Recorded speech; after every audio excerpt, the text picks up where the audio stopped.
This is CityCast Pittsburgh. I'm Megan Harris, and here's what Pittsburgh's talking about. If you feel like it's been rainier than usual this month, you are not wrong. Pittsburgh is on track to have its wettest August ever, which is sort of scary given that our number one most frequent disaster here is flooding.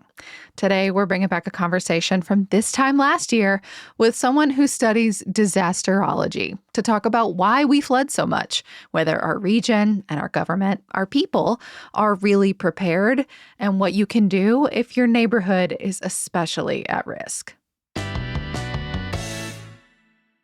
I'm with Ben Reppert, a lecturer for meteorology and emergency management at Penn State University. Ben, what does that mean? What does your title mean? So I specialize in weather, but I also have, in the last few years, found a bit of a passion for those weather events that go on to create all the chaos and the ones that get so bad that we'd consider them a disaster. But the important part is figuring out why they create disasters and then what we can do about it. Well, I'm very glad we here in Pittsburgh have you reading the tea leaves. I've read about this idea of like a pulse storm, which, I'm sure that's existed, but I don't think I'd ever heard that term before this year, but it keeps coming up in the news. What is that and why is it unique to what we're experiencing right now? Yeah, so, it's funny how as you go through time, all these terms that meteorologists have used for years, it's certain years one gets latched onto by all the TV stations and all the newspapers, and it becomes, everyone's favorite boogeyman. You don't know until you know, Right. Well, yeah. And I, this year, I've seen pulse storms coming up. Everyone's getting latched onto this idea of training, suddenly training is a thing in the weather. So pulse storms, that's essentially just a technical term for a storm that bubbles up very quickly, drops a hell of a lot of rain in a short period of time, and then dies. And that time period is on the order of 15, 20 minutes. These things can be short-lived. And in that time period, though, they can drop a lot of rain in one spot, and it can create flooding.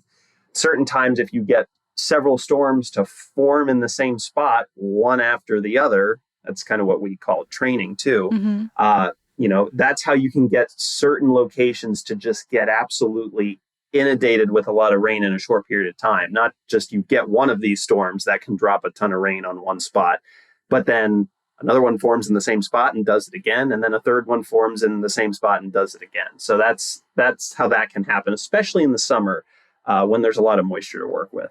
Is there any definable reason as to why it's hitting some parts of our county worse than others? Like why, one person's hill gets hit over and over and over again? Is it like topography? Is it anything like that? Or is it just like bad luck? So topography can certainly play a role. And we actually refer to hills or mountains as something called high elevation heat sources. And so those can actually be the source of lift. So, right, if you send air up a mountain, it has to rise. And rising air is actually the way that we ultimately generate clouds and then precipitation. So if you find yourself near the topography, there's a good chance that a lot of the first clouds of the day or first storms of the day will form kind of near those hills or those mountain peaks, so to speak. Of course, I came from Colorado, and so mountains in Pennsylvania aren't quite the same. I know. I'm thinking like quote unquote mountains, right? But like we have like so many valleys. Like it's not necessarily like the big dramatic blue sky ones, but we have like all these dips. You get like all this fog. And you can watch, especially on a foggy day, like it kind of coming in and out of our slopes and all these trees. It's really pretty. It's kind of eerie, but it's never occurred to me that it could also make flooding way spooky worse. Season's coming. Right? Yeah, no, and that topography you just described, that's part of the reason why flooding is such a big risk in Allegheny County, because, the topography in a sense can help generate these storms. And then if it unleashes rain, all that water has to go downhill into the adjacent valleys. And that's when it really starts to become a problem and people start to notice. Well, let's talk about the flooding piece. I mean, is it getting worse in Pittsburgh and Allegheny County? Like sometimes it feels like it is, but it could be that we're just talking about it more. I'm not sure which is true. Yeah, so the question, that's one of the most popular questions that we get these days. I'm not surprised. Is flooding getting worse? And I always describe it as a tangled web of issues, but the short answer is yes, flooding is getting worse. Then is it getting worse because it's raining more? Is it getting worse because more people are in flood prone areas? And it turns out the answer is both of those things. And, in any given flood event, everyone wants to know, why did this exact event happen to me? And sometimes it's hard I mean, you always look for a reason, right? Yeah, When something bad happens to you. Like, and I know it's human sometimes nature. it's just not there. Yeah, it's Yeah. human nature. But when it comes to answering the question for any specific flood, it's always hard to say, exactly it's because of how much rain fell with this, or it's because of, exactly where you lived or how that water drained this time around. But flooding is getting worse. And flooding is actually one of the only weather related hazards that is killing more people today than it used to. And so that also tells us that people, especially people in flood prone areas, they don't understand their risk. Lightning deaths have been trending down for years and are now down to about 10 per year when they were once 40 to 50. Tornado deaths, same thing, they're trending down. Hurricane deaths, they're trending down. And I think that tells us that we've done a really good job of educating people on the hazards with those.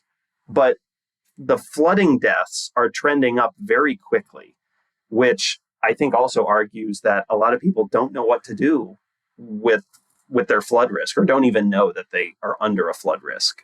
What constitutes flood risk? Is it something that like comes upon, like, I mean, I see flood warnings, for example, but like knowing that a flood warning is in your area when it's like a whole swath of the county, like that doesn't tell me whether it's like my yard in the same way, right? Like from your perspective, like what can you see and be like, you might be in a risky spot? Yeah, so there's this stigma that I think a lot of people still think that in order to get flooded out, or in order to experience flooding, I need to live near a river or near a creek or near some body of water. Because if I don't live near a body of water, how am I supposed to see flooding? And I think that's actually one of the biggest problems, which leads to folks not understanding that they could see flooding, where in reality, the increases in flooding that we have been seeing are the result of what we call flash floods, which don't need to involve bodies of water at all.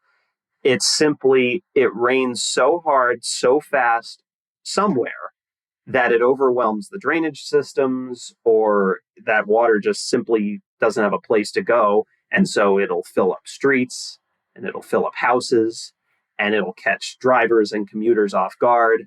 And it can lead to a really tough situation very quickly. And so ultimately, we always say, if you can experience rain, you can experience a flood. That's the bare bones. Anyone can experience flooding. Then it just becomes which areas are more prone to flooding than others. And even that's something that most homeowners or business owners just, they don't quite understand. And there are tools out there these days to help all of them understand. And so that's the first big piece here. It's that education piece of helping people understand just how prone to flooding they might be.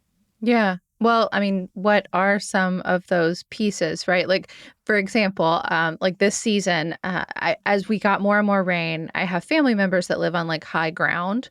And I think they were initially so mad that they picked a home on a high piece of ground and they were still getting flooded 2 and 3 times a day, sometimes as they got hit by storms. Mm-hmm. Like, what is it? How do you know like this is a thing that you're going to experience or you won't?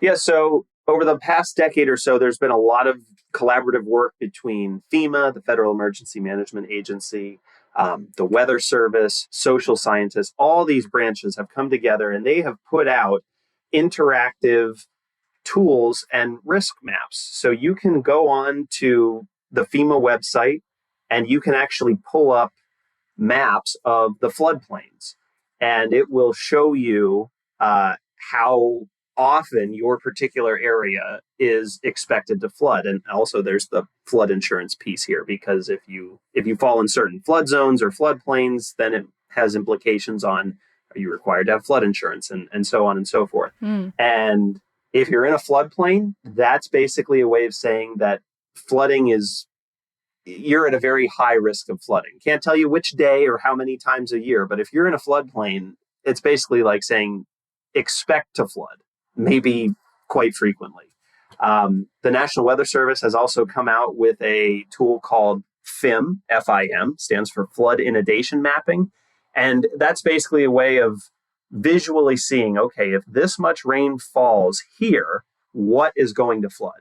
How far up will the rivers come? Or if it's a flash flood event, if you put 5 inches of rain in the middle of a city, all this concrete, can't go anywhere, what will flood? And so that's become a really fun, new, and educational tool to be able to let people see, if this much rain falls on my street or in my town, what are the implications of that? Yeah, I bet. I'm just kind of glancing at these maps. I've never tinkered with these before, beyond like looking at like development maps, right? Like when a new project is coming up, like we've got one on the riverfront now, a proposal for, a thing with a big Ferris wheel.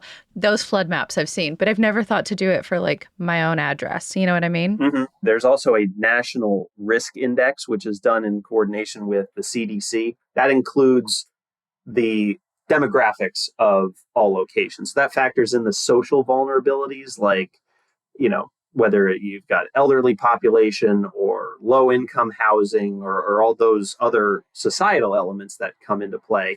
And that will actually highlight on a neighborhood by neighborhood level just how vulnerable particular neighborhoods are to all the weather hazards, including flooding. You can look at that for each weather hazard.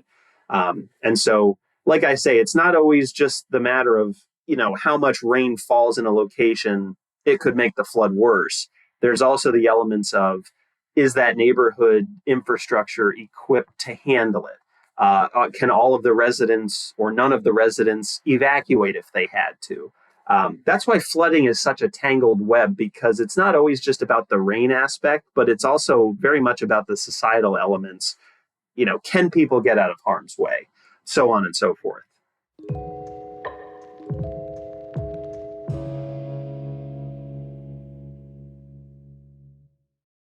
What can you do if you have a flooding problem? Like, that now after the year that we've had. I imagine like basics, like not storing your valuables like on a low floor of your house or something. But like, are there any services people can look into? Any recommendations that you have for like how to deal with this once you realize like it's going to hit you over and over again? Yeah, don't store valuable things on the floor in the basement. I mean, that's get it up, get them up high, or at least get them off the floor, because obviously the lower levels are going to flood first. This one always catches people by surprise. And I always think that, if people see me doing this, they might think I'm very strange, which I am strange, but I don't want people to know that.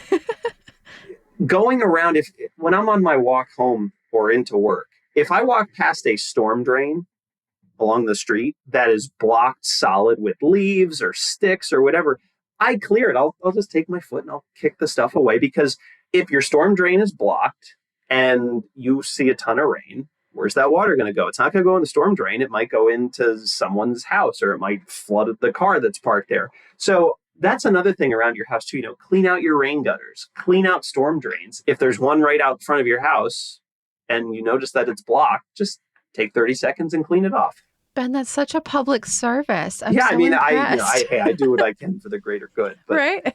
It's one of those things that the normal person won't even think twice about that. But it's one of those things where it could make the difference between water filling up your street and not. So that's another, very simple, silly sounding thing you can do around your house. Clean out the storm drains, clean out your gutters, make water want to go where it's designed to go. and not into a house or into a car or into a business. I've also heard anecdotally this year that you can also call your borough council, your municipality, whatever, the public works departments, because there could be like a rain or stormwater block in your neighborhood that they're just not aware of yet. Right. And if you call them and say, I'm having flooding, I've never had flooding before, like maybe it's weather, but also maybe there's a problem, and they'll like snake it and check it out for you and make sure that there's not a bigger issue going on. Mm-hmm. And that's free. Like you don't have to pay for that. You just call your people. Right. They're not going to tell you no. They might not be able to get out there in 2 minutes necessarily. But yeah, there are people standing by to also help you understand your specific flood risk, right? Local emergency managers even are starting to get, better trained, or they work more closely with local National Weather Service offices to be able to equip people with the knowledge that they seek. So that's another thing too. I mean, if anybody who has any doubt or curiosity about these things, like just how vulnerable am I? Just how many times could I expect this to happen in a given year? There are people who can give you the answer. Sometimes it's just more making people aware that they can get those answers instead of having to just turn to Facebook or TikTok or Twitter and basically, vent. Yeah. Rage Yeah. rage post or whatever, because that doesn't help anybody. Yeah. I mean, is there anything else that you think people could turn to our elected leaders for? Pittsburgh had that really bad storm in the spring, and the city started putting together like a hazard mitigation plan, which I know you were a part of. Gotta say, I'm a little surprised we didn't have anything concrete before. It's not like we are new to the concept of flooding here. But I'm wondering if there's more that like the city could do, or any of our surrounding municipalities, boroughs, townships. Like what should be on people's radar? Yeah, so it's one of those things. I agree with you. I was honestly quite shocked to hear that Pittsburgh was the only city of its size in the country that didn't have one of those plans already in place. Now, the good news is, I'm glad they started. I'm glad, but yeah, I mean, there's usually an event that is the motivating thing that does this, and so that spring derecho or thunderstorm complex was the event that I guess officially spurred it. But the good news is Allegheny County has one of those hazard mitigation plans. And so at the county level, there is it's a 499-page document. It's pretty deep. It's if you're bored one night or in a troubled sleep, it's great reading.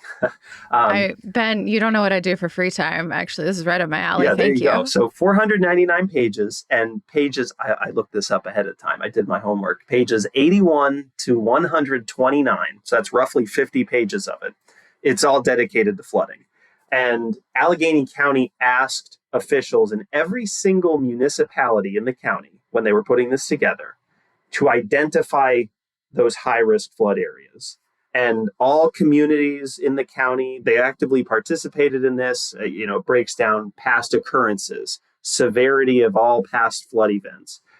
So at the county level, there is this 499-page document that basically, it's proof that the officials in all communities within the county have been thinking about this and have this information to be able to do something about it.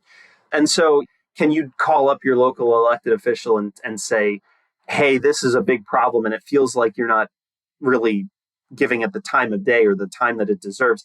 I would actually say that right now, and probably because there's been a lot of severe weather recently that has affected the region, right now, people are actually motivated to, as you mentioned, update these plans, or in the case of the city of Pittsburgh, create one. Start one. Yeah. We're starting it. Cheer it on. Yep. People are thinking about this. And when I was part of a panel that was discussing the city's plan, they did it the right way. They had the mayor there. They had the person in charge of the emergency management department. They had a person from Public Works. They had a person from the water and sewer department there. They had the person in charge of the city tree canopy to start thinking about, getting rid of or trimming the high risk trees so they can't fall and take down power lines. I mean, they're going about it the right way. Yeah. We just need to keep the momentum going and keep everyone thinking about this so that, when the next big thing comes, we're more equipped to handle it and to deal with it and recover from it. Ben, thank you so much. I'm really glad that you're working with the city to help them think about this. You're very welcome. And thanks for having me on. Like I say, this is an important conversation to be having, and we'll have it as often as we need to get people to be aware of their risk. That is all for today here on CityCast Pittsburgh. Reminder, you can find all of our shows, old and new, on our website. That's pittsburgh.citycast.fm. And we are always recruiting new neighbors. All the details for our membership program are at membership.citycast.fm. We'll be back tomorrow morning with more news from around the city. We'll talk to you soon.